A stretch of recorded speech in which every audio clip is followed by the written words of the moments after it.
That's right, baby. BG is back. So is the W. If you don't have gear yet, go get it, y'all. Go support. I mean, let's talk about the classiness of the Sparks are going up against the Mercury tonight, and they took the time in their media day to welcome BG back, their opponent, but also their sister.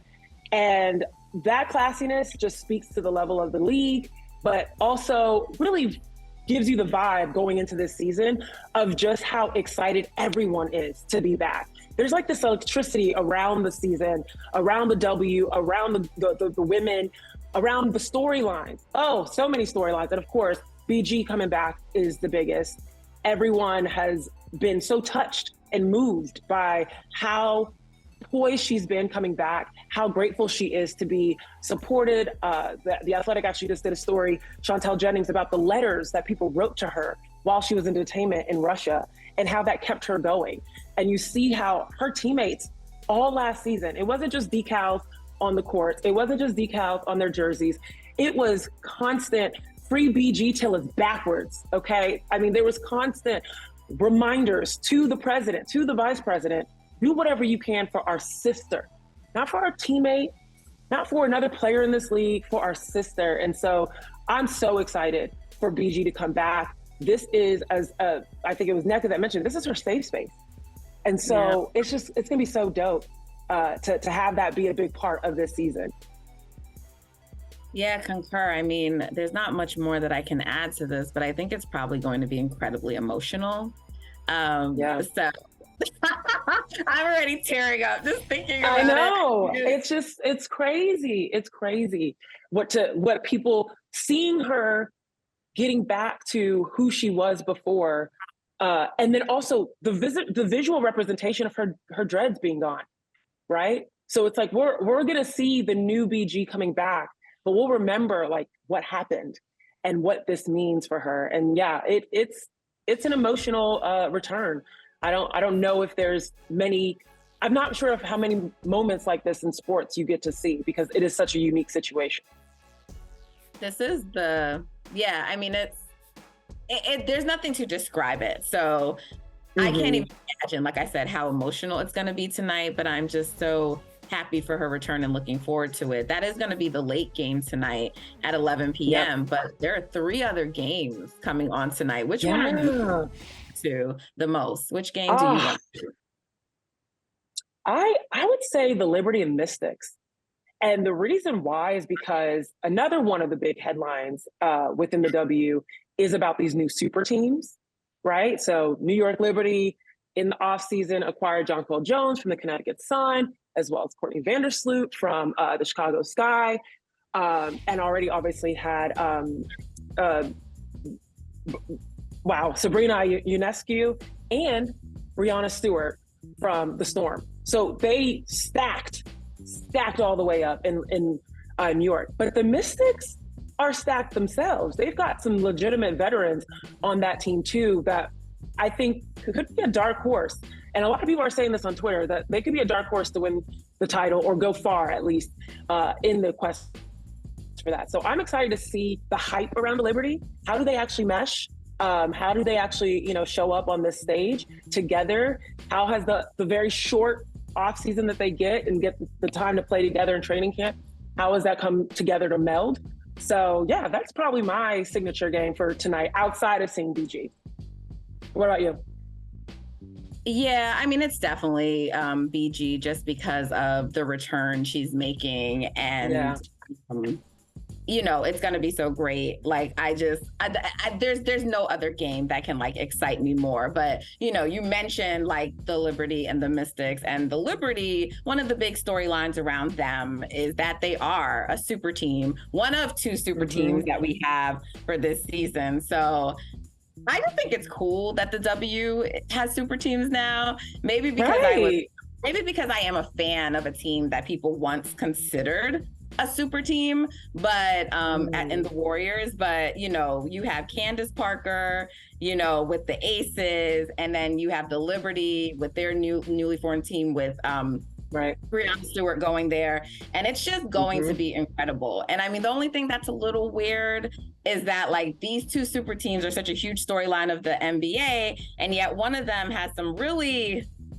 news surrounding it that sort of say overshadows the season, but maybe overshadows it's a cloud. Yeah, it's a cloud. It's a dark cloud over it. You saw the WNBPA mention that they're not satisfied with the ruling that came out. And just to catch everyone up, De'Arica Hamby, former Aces player, 6th Woman of the Year, and part of the championship team that won last year, became pregnant in the offseason and accused the Aces of being bullied throughout that process of coming back in her process of being traded. She had no problem with the trade, but she felt like the way that she was communicated to and the way that it went about was not correct. The WNBA, she complained to the WNBA, a formal complaint, and they found through 33 investigative interviews, reviewing texts, emails, and overall conversations with these players, that there was fault to be had, and the resulting punishment was 2-game suspension for Becky Hammon and a 2025 first-round draft pick taken away. Now, it is interesting that Becky Hammon has since come out and said, I had nothing to do with the bullying. De'Arica and I have a great relationship. So at this point, it's a he said, she said, obviously, or she said, she said. But obviously the WNBA found something. And for the WNBPA to come out and say, we have a punishment, but no one's happy, indicates that the W missed their mark, right? The new CBA focused on wanting to help player parents. That was a big theme within the new CBA. And this ruling, if you're saying a woman became pregnant and felt bullied as a result of that, that is not reflective of the ideals that the CBA tried to protect and what the WNBA tries to protect. So I really, it's disappointing to see that neither sides are really satisfied here. And it also is very disappointing to know that this is going to be looming over their heads while you've got a championship team that literally barely lost any players and added Candace Parker, right? Yeah. This should be a celebration. This should be so much fun. We should be celebrating their new facilities and just how elevated that whole experience has been for the W. And yet here we are starting the season with this kind of murky, cloudy, unfortunate situation around a really special team in the W. Yeah, I mean, I just have like 2 points on this because I want to continue to talk about the other things, great things happening with the W right now. But I actually am turned off by like Becky Hammon's defiance in this situation. And I get it that it's your reputation, and the Aces put out that statement, which I think is ridiculous. There is a finding. There is a finding. So like, it's not really she said, because there's a finding, and so you're right. They found something credible. And like, when she's just like, to my knowledge, I don't think they spoke to this person and that person. It's just like, I conducted investigations for a living. You're not supposed to know, Becky. Like, and you're not supposed to ask or inquire either. So I hope that didn't happen, but it's just like, this is a workplace investigation. And I actually thought the language was very soft because it's a little unclear. It's like workplace, respect rules. And it's like, this flowery kind of language, not to really call out essentially bullying or pregnancy discrimination by another woman. And that's a whole other conversation. That's a whole other thing. Day. We don't want to like cloud the W being back today, but I'm not feeling her defiance right now. And then, I just want to say shout out to De'Arica. Like, I just want to send her all the love and all the flowers. Like, she's coming back afternoon. And she says here, initially, it was about proving the aces wrong. And I had to be like, nah, that's not okay. I need to do it for myself. And so I love that for her. But I'm just so looking forward to her return, because this is a lot to go through and so much adjustments to make. And so I'm just wishing the best for her and sending her all the love. Ditto. Everything you just said, copy that twice over. I know De'Erica from my time at Wake Forest. I helped out their team while I was in grad school, and she is an amazing woman.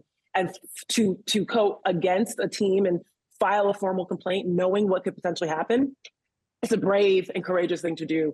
So yes, kudos to her and sending her all the love and support as she goes to, come back. Now, the Sparks are trying to make a run in the West too. Yes. Okay, there's a lot of things, like you said, there's so much going on within the W that is really beneficial for getting this league the support it deserves, the visibility it deserves, the financial support it deserves. And I just feel like we're in this midst of what's going to happen to bring this W League to the level it deserves to be, to get I think the respect it needs in order to be supported by the fans, because people forget the league is only a few, like 20 something years old.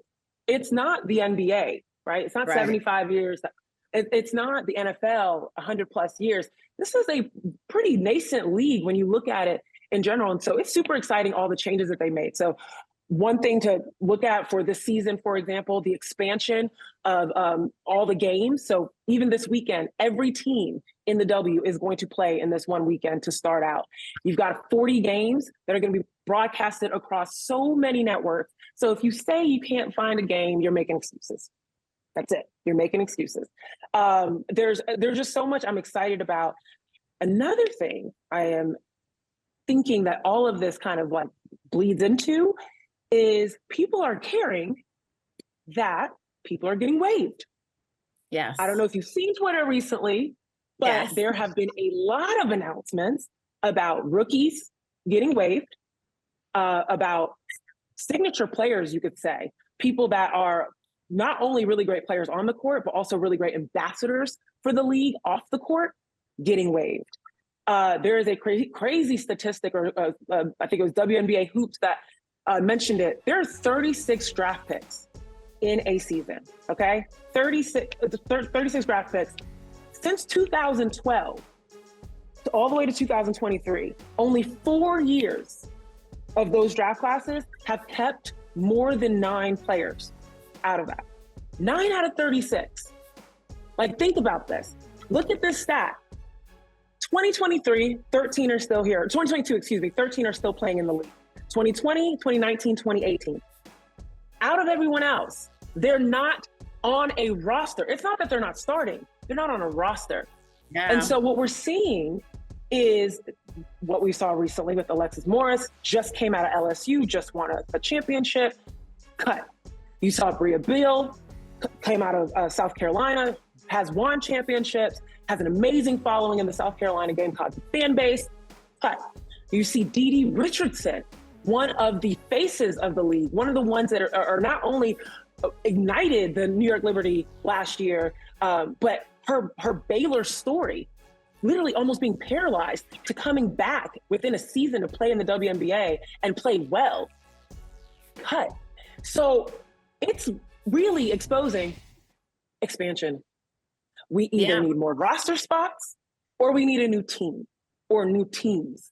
And that is a whole nother debate, because it requires conversations about investment and all the financial implications of launching new teams or added roster spots. But all I care about is that there is enough attention on the fact that there aren't enough spots, period.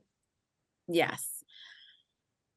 Everything you said. And I love that there's so much focus on women's basketball. I love that there's so much attention right now being given to the W. And I do hate, especially that so many of the young players who just got drafted were cut, because we just watched the draft and we were so excited. Yes. We were cheering for them. And it is right now an unfortunate, circumstance of the W, right? And so, you know, that's why proponents of expansion are saying, look, this is why we need to expand. And we know there's an argument about whether it's the roster, like you said, or whether it's additional teams.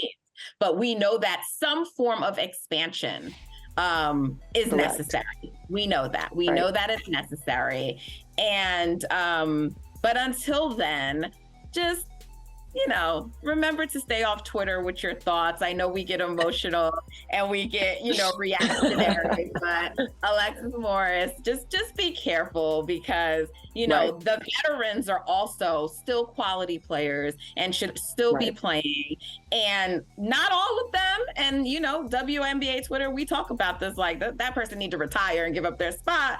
But many of them should still be playing, and they're fighting to hold on to their status as well. You know, we're all women, and so we don't need to like go against each other, but the W needs to fix this issue. So it's an unfortunate circumstance, but there's so many great names, and I think at some point we will be seeing them on a team. So until then, if you have to go overseas or do what you have to do, it is all love. Like, just continue to support and watch women's basketball. Hey, thank you for watching Brother from Another. If you haven't hit that subscribe button, go ahead and do that now. Don't forget, you can catch us 3 to 4 weekdays on PeacockTV.com and on Sirius XM Channel 85.